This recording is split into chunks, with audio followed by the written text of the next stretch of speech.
आज आजादी के दिन हम आपको नेताओं के बारे में बताते हैं। देखिए, दो किस्म के नेता होते हैं, एक देता है, एक पाता है। एक देश को लूट के खाता है, एक देश पे जान लुटाता है। एक मरा तो नाम और निशान ही नहीं, एक यादगार बन जाता है। जैसे कि हमारे मोदी जी ने कहा था कि हमें तो पता ही नहीं था कि हमें किसी दिन भारत के पवित्र संसद में बैठने का मौका मिलेगा, लेकिन अब यहाँ बैठने का सौभाग्य मिला ही है। तो मैं देश की जनता को विश्वास दिलाता हूँ, शरीर का कण कण, समय का पल पल सिर्फ और सिर्फ देशवासियों के लिए। तो फिर हम भी ये कहते हैं कि भगवान करे मेरे देश के सब नेता ही बन जाएं ऐसे, थोड़े से लाल बहादुर हो, थोड़े से हो मोदी जैसे। राम ना करे मेरे देश को कभी भी ऐसा नेता मिले जो आप भी डूबे, देश भी डूबे, जनता को भी ले डूबे।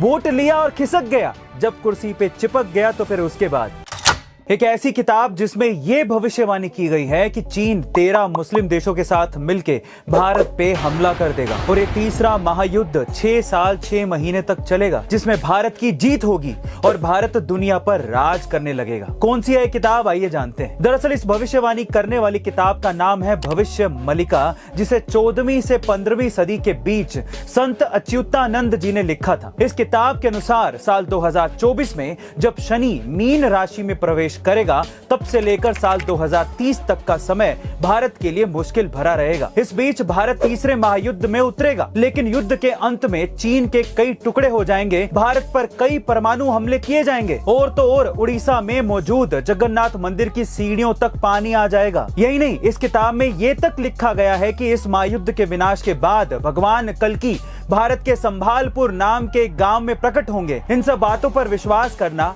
आपके हाथ में। हम सिर्फ उस किताब और उसमें लिखी गई बातों के बारे में बता रहे हैं। कैसे भारत के एक प्रधानमंत्री किसान का भेष धारण करके पुलिस स्टेशन पहुंच गए और उसके बाद क्या हुआ पुलिस वालों के साथ, चलिए जानते हैं। देखिए, बात है साल 1979 की, जब उत्तर प्रदेश के उसराहार पुलिस स्टेशन में फटे पुराने कपड़े पहनकर एक किसान अपने बैल के खो जाने की शिकायत लेकर आया था, लेकिन वहां के पुलिस इंस्पेक्टर ने उस किसान से शिकायत दर्ज करवाने के लिए रिश्वत मांग ली।